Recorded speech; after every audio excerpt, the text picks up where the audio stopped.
The new update to Albion Online is coming really soon in about 2 weeks, and there are a lot of things to talk about. In this video, we are going to talk about the combat balance changes, but I will leave in the description links of all of the topics that we are going to talk about for this specific series of updates, including testing out the new update for the Cape, new activity, the Smuggler, and also the new resource Wisps as well. Alright, let's start off with the Arcane Staff though. Arcane Staff bounce damage has received boost to help solo Arcane Staff players clear packs of enemies in PvE. This is the bounce, so it's better for PvE now.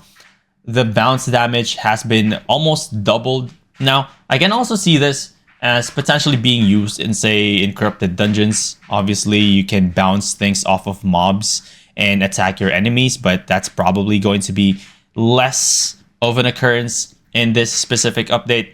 But maybe for small scale activities, additional bounce damage is actually really nice. For arenas as well, could be pretty good. Let's move on to the Axis. The Bearpaws has been very successful as a ganking weapon, especially in catching opponents, but are currently lacking in fighting abilities. To make Bearpaws less one-dimensional, their fighting strength has been improved, but their catch potential has been toned down. Okay, cool, interesting. The E on the Bearpaws, called Razor Cut, added 10% lifesteal buff for 4 seconds on cast. Interesting. 10% lifesteal on everything. Normal attack, skills. Okay. Okay, so they removed the damage over time effects. So it's just the damage with the lifesteal, but no longer damage over time. The base cooldown is going to be from 30 seconds to 20 seconds. That is a huge boost. The cooldown reduction on hit is from 40% to 25%. I mean, 25% of that is like 5 seconds. So, okay, it's now 15 seconds if you hit someone with the lifesteal for 4 seconds. Kind of nice. They increased the base damage to compensate for the removal of the damage over time effect, which is, as you said, it's kind of OP. It's been pretty much the go-to ganking weapon just because of that damage over time. They do not recover their gallop. They do not, out of combat is less of a concern, but the gallop is more of a thing. Jump can no longer be interrupted, similar to, let's say, the E ability of the dual sword. The jump range is shorter, and the jump speed is slower. This is a big rework. Now, they said that this is to make the weapon be better for fighting rather than just ganking. They basically removed the ganking, which the damage over time is probably the most important part of that solo ganking experience, so that your opponent don't actually regain the gallop. And they removed 10 seconds on the cooldown, removed some of it as well for the cooldown reduction, increase the damage, increase the hitbox. Now, I can see this as a big nerf to solo ganking. For fighting though, for maybe solo, maybe not. For small scale-ish type of content, I can see it because you do have that lifesteal. You can potentially just harass the backline, if you will. For fighting though, I'm very interested to know what you guys think about this. I don't use the Bearpaws, but I can see this as just being dead for ganking just because of this. I don't see it as a big buff or equivalent buff to fighting though. Alright, the Rending Strikes damage has fallen behind compared to Rending Rage, even on single targets. For this reason, Rending Strikes damage has been increased. Okay, wow, when they say increased, 5. So, wow. Let's see if that helps this Rending Strike on Axis become a thing. I don't see it just for 5 base damage. 10% additional damage could be good, but I don't see it. Let's move on to the Curse Staff. For the Curse Star on all of the Curse Staffs, improve hit detection on initial tick. Okay, that's pretty good. And maximum area duration now is 4.2. Now, I'm actually interested to look at this because Albion Online actually has I wouldn't say weird, but definitely different way of implementing their skills. So this will attack you or deal damage to you every second, applies 1 Vile Curse every second. Now, I think the first tick is the first time you step on it and the first time it gets activated. So that is probably the improved hit detection on initial tick. This initial tick, if my assumption is correct, and you can hopefully correct me in the comments as well if I'm not mistaken here, this initial tick comes in after the initial spawn, which is 0 seconds. T equals 0 seconds. Now, initial tick is at 0. There's another tick at 1, another tick at 2, another tick at 3, another tick at 4. So this maybe just makes it so that that fourth tick actually is going to be additional tick for that. So that this is actually an additional tick. 0.2 is such a small difference, but it is an additional tick potentially if you are going to be more accurate with your placement of that Q ability. All right, Shadow Collar is also getting something. Inner Shadow's effect on leather armor offered too much sustain in PvE situations, therefore its sustain has been reduced against mobs and increased against players. The total area damage in PvP has been increased while its duration has been reduced. So the maximum duration is only 2 seconds. That's actually really nice. Maximum ticks is 4 now. Damage per tick has been increased. Damage per tick against mob has been decreased, along with the maximum duration and the maximum ticks. Wow, so they are essentially killing the Shadow Collar in PvE. I do wonder, because Shadow Collar is still one of the most popular items that you can use for solo PvE, even like at a higher level.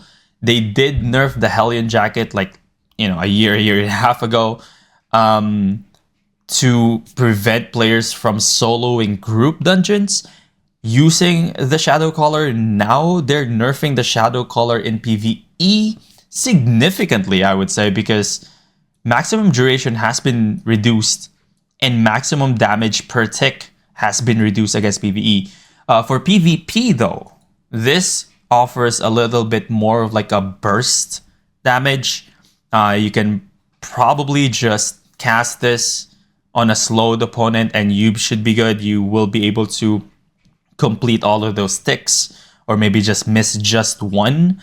So it's definitely going to be interesting to see if we see more 1v1 Shadow Collars, or maybe even like small scale situations where you get that initial damage, initial burst of healing because of the shorter ticks and shorter duration. This is very interesting. Oh, this is not going to affect HE. This is not going to affect HE at all, because HE use it on tank. It's only solo Shadow Collar. That's true. It's not group Shot Collar, because when you are doing group, you usually use the armor set on plate, not on leather. So yeah. All right, moving on to Daggers. Due to Death Givers consuming Q stacks before dealing damage, having 2 stacks dealt more damage than having max stacks. Oh, I didn't know that. To fix this, it consumes stacks before dealing damage now. Since it increases the damage output of an already very strong item, its base damage has now been reduced to compensate that. Okay, so I didn't know that. That is very interesting. So now your Death Givers deals damage before removing the damage or the pierce, which I thought it already did, but I guess it doesn't. So if you have 3 stacks on your Q ability, either the Thundershot or your Spirit, it now applies all of that damage increase and damage decrease to your opponent before consuming all the stacks. I'm assuming at the same rate, pretty much. They're just trying to fix the 2 stacks deal more damage than max stack kind of thing. So this is very interesting. Death Givers, I don't think your playstyle is going to be changed differently because of this, but hey, good to know that it's now working. Due to its long range and cone angle, Throwing Blades was often used to hit unintended targets. For this reason, its range has been reduced and damage increased. In addition, buff no longer requires a unique target to make it more reliable. Ooh. The throwing blades. Buff no longer requires unique targets, so all of your 3 blades, if you're like really close to an opponent or to an enemy or to a mob, you can just cast that, get all of your buffs all together, all to the 3, all to the max, and take advantage of that. Reduced range at 12 meters. This is actually, they say, is a buff-ish, so that you don't hit unintended targets. The blade speed has been increased. The damage has been increased, although the damage isn't really that much in the beginning or in the first place. Magical to physical. I wonder if this is actually a big deal. I don't use daggers, but magical to physical. It's going to be very interesting to see. Your blade radius as well from 1 to 1.2 meters and the stand time of 0.2. So you can bet your bottom that you are going to see a lot more daggers using this. Maybe in the mist, trying to, boost their speed. It no longer requires unique targets, faster, shorter duration, shorter range, a little bit more damage. This is going to be interesting. So more mobility for already a mobile weapon. So there's that. Let's move on now to hammers. One-hand hammer is the introductory hammer for all players who gravitate towards tank playstyle. Earth Shatter now has a taunt against mobs to help new tanks and their allies in PvE. Ah, that is good. That's a very good explanation as well. Now, the Earth Shatter makes it the highest priority target for all of the mobs hit. That's pretty good. The powerful swings bonus damage against CC'd targets are too unreliable. So it has been simplified and the conditional power has been added to the base damage. So the powerful swing on all of the hammers now deals more damage, remove 56 damage to CC targets. So they basically just upped it over there. Now your damage is no longer relies on CC targets. Let's move on to the Holy Staffs. The Fallen Staff has not been used much across the game. To make it more attractive and give it more unique role, it now removes damage over time effects. So your bleeds, your curse dots, it also cleanses CCs, I believe. Let's look at the Fallen Staff. Do believe it cleanses CCs when used. It does. It cleanses debuffs as well. It does charge up for 2 seconds, but also now cleanses your bleeds, your curse stacks, and your Badon E. Very interesting. I can see this more on ZVZs now, because there are times where you just need to cleanse. You need to have cleanses. And now this basically pretty much cleanses all of that, but again, 2 seconds wait time. But most of the time, especially when you're getting eagled, that storm thingy, everyone can just cleanse that. I don't know if it's worth using an E for that. Maces is the next. The defensive slam has received a significant cooldown reduction, while its damage has also been reduced. These changes give it greater damage over time effects, make it more viable option. Okay, the defensive slam, shorter cooldown, lower damage. And let's look at the defensive slam actually. Let's look at the maces here.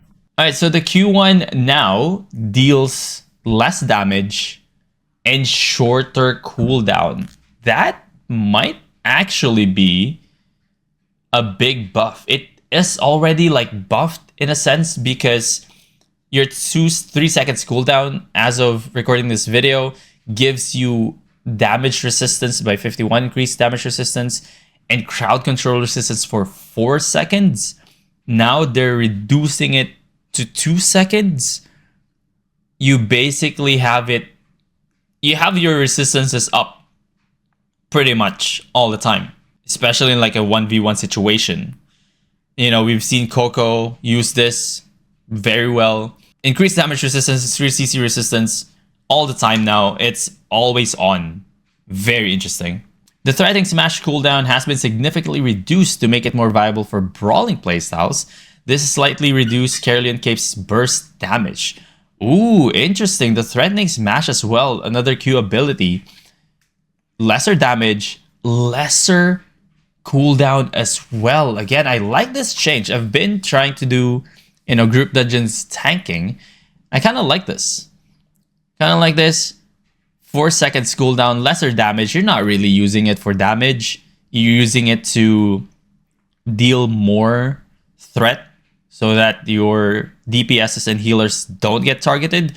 This is actually really good for PvE. Like that. Like that a lot. It also says slightly reduces the Carrion Cape's burst damage when using the double Q. But like burst damage-ish maybe. If you're using like a tier 8, kind of nice. But I think this is a really good change. It's a really, really good change for PvE and maybe for 1v1 PvP. Nature Staff is also getting some changes. Thorn Growth is one of the strongest Q slot abilities against multiple enemies in PvE. Absolutely. On a weapon line that's also very high sustain. True. Its area damage has been reduced against mobs, while its damage output and usability has been increased in PvP. Ooh. Oh no. Oh no. So they are reducing it for PvE but increasing it for PvP. Remember, this is also similar to the Q2 of the Fire Staff. You cannot reflect this. This is going to be interesting, and this is going to be a nightmare for a lot of corrupted dungeon players. It's no longer as effective for mobs, but it's more effective for PvP. That is very, very interesting. I am so excited and concerned to come back and play after the update in Corrupted Dungeons just to see all of the Nature Staff players in Corrupted Dungeons. I might just switch to a Nature Staff. Might as well. I think might as well. It is CD Nature. Holy crap. Damn. Quarterstaffs, the Forceful Swing has been able to shut down builds that rely on auto attacks. Yeah. But otherwise unreliable. Yes. Its duration has been reduced, but the power of its debuff increased significantly to allow Quarterstaff tank players to protect better their allies. The Forceful Swing, if you guys don't know, this has been one of the skills that just completely shut down any enemy that relies on auto attacks. Is just meh. So all players is unable to auto attack now for just 5 seconds. So it's a little bit less punishing in PvP, I would say. The damage reduction is 50%. So you do still have all damages dealt, decrease all damage dealt by 50 now for 5 seconds. So it's going to be more reliable. I'm thinking about this as a CD concept here. More reliable now against mages who don't really use normal attacks. But also at the same time, if you're going against a mage or not someone that relies on normal attacks, you have your stun run, that's still better. You have your glaze dance, it's actually still probably better in most scenarios. But this is actually interesting against the ones that normal attack 5 seconds. If you're a Trinity Spear or you're a Whispering Bow, 5 seconds is an eternity where you just cannot deal any damage. That's pretty good. The damage reduction though, kind of nice. But they're saying this is a Quarterstaff tank player. So I am very interested to see how many players are actually Quarterstaff tank. If you're one of those, hey, let me know in the comment section below, because I do not know anyone who plays Quarterstaff tank. Mystic Rocks no longer remove healing over time effects. Instead, it negates all healing received without removing any effects. The Mystic Rock on the Staff of Balance no longer removes healing over time. Now blocks all healing. Now let's go move on to the Shapeshifter Staffs. Adapting Matter's energy cost has been reduced to make it more similar to other Shapeshifter Q abilities. Now you just use less energy when using the ability. That's good. Tether Shift's shield duration has been extended to give its users a longer protection window, just 0.5 seconds. I mean, this is not something that we need to talk about any longer, that's good. A little bit of buff. Now, moving on to the swords, the Blade Cyclone's heroic stack removal creates a significant cost, so its damage output has been increased to justify this cost. So we're making swords deal more damage with the item that has been, or the skill that was added to give them more mobility. Now we're giving them more damage. Okay. That is it's as if swords don't already have enough damage and mobility in the current patch. Huh. Interesting. Okay. Retroman swords main maybe. Potentially, because, you know, as if we need more damage for swords. Swords have high mobility, yes. Limit Breaker adds another unconditional move speed buff that can be used to engage or disengage. This made its overall ability somewhat too effective in the mist, so the buff has been reduced. It still has a buff by 10%. Oh my gosh. Alright, just 10% less, as if that's going to make a lot of difference. Okay, it's just still a very mobile build. The Heroic Cleave has had its hit delay reduced to feel better and hit more reliably. This is not a nerf. Barely a nerf. But there's that. There's our swords. Let's move on to potions. To ensure that poison potions are not too powerful for ganking in combination with the new Smuggler Cape, cool, their damage against mounted players has been halved. Okay. That is good, because it is true damage. But it's still true that they already know it. The Smuggler Cape, which reduces your cooldown by 90 seconds, basically allows you to throw 2 poisons. It is now going to be really, really good, especially in Stalker Corrupted Dungeons, specifically just because poisons deal true damage. It negates all of your resistances, everything. Unless you're blocking the damage, you are going to take that damage, which is around 1000 for a tier 8, tier 8.1 in a 2 poison combination with the Smuggler Cape within 8 seconds. That's like a lot of damage.